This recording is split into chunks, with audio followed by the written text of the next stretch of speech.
Students, we are in the part 2 of House and Two Goats by R.K. Nararan. So in the last class, we were discussing about the story of House and the Two Goats.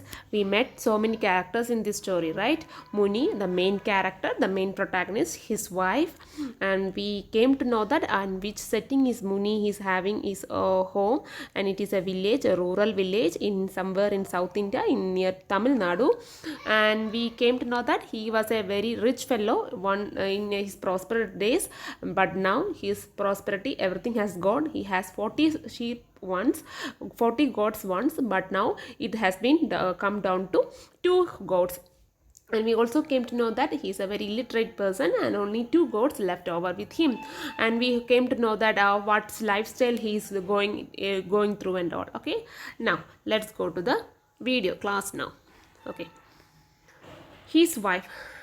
Okay, then Muni one day had a obsession to have drumstick leaves sauce. So his wife is asking Muni, you can see in this picture, his wife is asking Muni to get some things from the shopkeeper from the shop, so she can cook for drumstick sauce for him. So he said, okay, okay, I'll get it for you. Oh, you have only oh, I am tired of eating those leaves. I have a carving to chew the drumsticks out of sauce. I will tell you. So the Muni said that I am not obsessed with eating the leaves of the drumstick. I have the only obsession to have. I want the drumstick only. So his wife said that okay, you do one thing. You go to the shop and buy the things for me. Otherwise, I can't prepare the sauce for you. You have only 4 teeth in your jaw, but your carving is for big things. All right, get the stuffs for the sauce. Stuff mean things or all things that we needed to prepare for sauce, and I will prepare it for you. After all, next year you may not be alive to ask for anything, but first get me all the stuffs, including a measure of rice or millet, and I will satisfy your unholy carving. Your store is empty today. Dal, chili, curry leaves, mustard, coriander, gingerly oil, and one large potato. Go out and get all these. He repeated the list after her in order to not to miss any item. Walked off the shop in the third street. So his wife said that you have only 1 teeth in your jaw, and your carving is like for many dishes. And in this paragraph we came to we came to know that his wife is not a very lovable wife, right, because and she is also mocking Muni that next year you won't be alive. So here one more indication is that Muni is a old person, maybe of age of 70 or 80. So the wife is telling you have only 4 teeth in your mouth. Out of the 32 you have come down to the 4 teeth, and you are having obsession to eat so many things. So we came to know that the wife is a little bit temper woman, and she doesn't have any lovable character to the Muni. So she said that go to the shop and get all the things from like dal, chili, curry leaves. Please underline these things, okay? When you may be getting a questions from this paragraph, what all things that wife has the Muni to get from the shop, or you may get a question from here. So you can write down what all things dal, chili, curry leaves, mustard, everything she asked Muni to get down from the shop. So Muni was just thinking in his mind to recollect everything that the wife has said to him. So he was just recollecting the things. So he don't want to miss anything to her to get for his wife.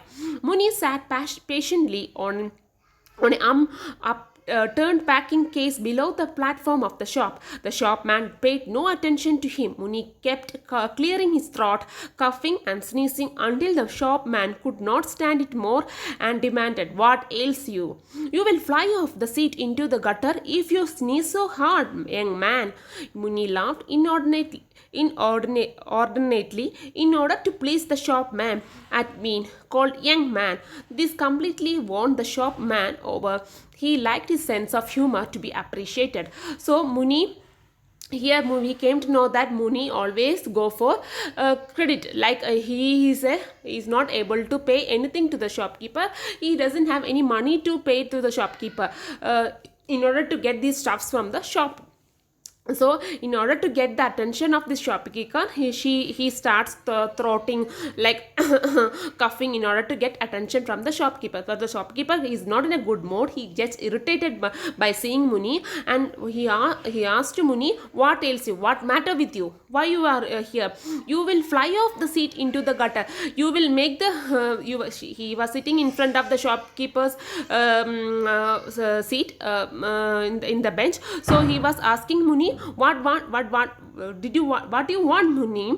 And Muni was just in order to please him, Muni just laughed at shopkeeper, and he was just mocking the shopkeeper, was mocking Muni by calling young man. That is not a very lovable call from shopkeeper. He was just mocking Muni. What young man? So he just smiled. Okay, he just smiled. And he said, and he wants some credit from the shopkeeper. By thus humoring the young shopman, Muni could always ask for 1 or 2 items of food, promising repayment later. Some days the shopkeeper was in a good mood and gave, and in sometimes he would lose the temper suddenly and bark at Muni for daring to ask for credit. So we hear previous experience also have been with Muni, because sometimes the shopkeeper used to be very rude to Muni. Sometimes he used to give credit to Muni also. So he just wants some credit now, because Muni doesn't have the money to pay this money to repay for all the stuff that he is going to buy from the shopkeeper. Shopman said, if you could find 5 rupees and a quarter, you will pay off an ancient debt. So he has a debt of 5 rupees. How many debt? He has a debt of, underline that, 5 rupees debt he is having with the shopkeeper. So he is asking to clarify all the debt that previous debt that Muni had with the shopkeeper. How much have you got now? I will pay you everything on the first of the next month. So the shopkeeper is asking to Muni, how much have you now? Do you have money to pay for me, for you to clear your debts, clear your credits, then debt? Then shopkeeper said, you are ready to pay that? Then Muni said, I will pay everything the next month, as always. So shopkeeper said, oh, you are always like that, man.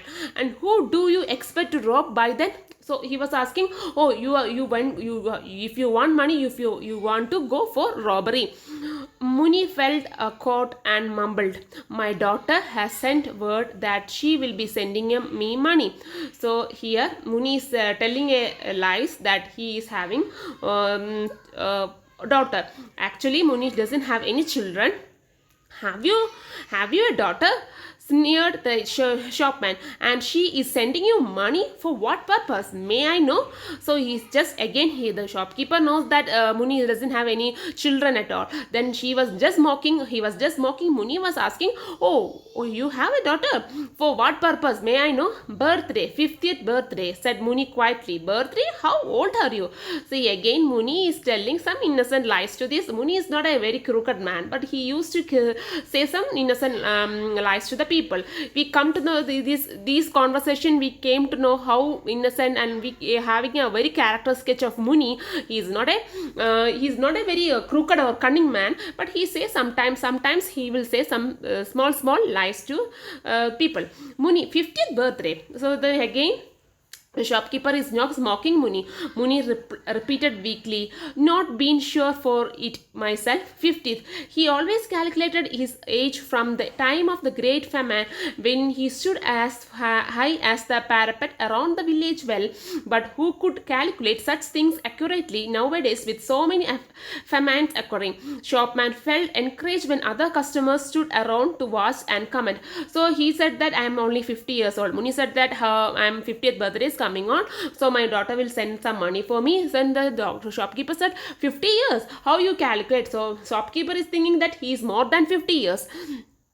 So the shopkeeper said, how you are calculating your age? Then Muni said that there was a great famine, there was a starvation period in this village once. From that time I was calculating my age. It is around 50 years back. So then Muni, then more likely you are 70. So the shopkeeper here says that you are more than 70 years, man. See, he said to Muni, you always forget that you mentioned birthday 5 weeks ago when you wanted castor oil for your holy bath.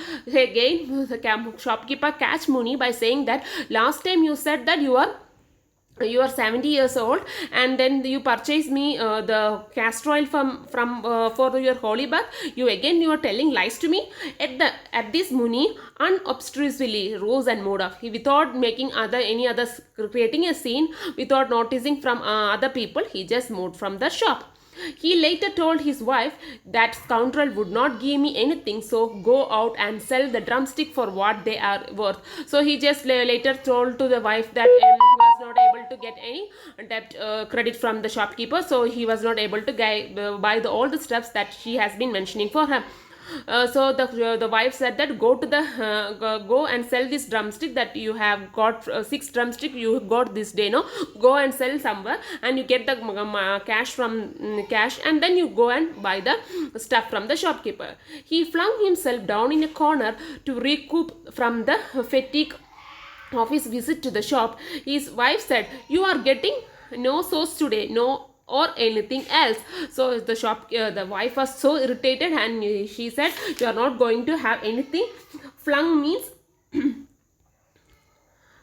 hurdled forcefully. He went down from the corner of the shop, and his wife said that you are not going to have any sauce today. You go and get some money for by selling this drumstick for me. I'll continue in the next class.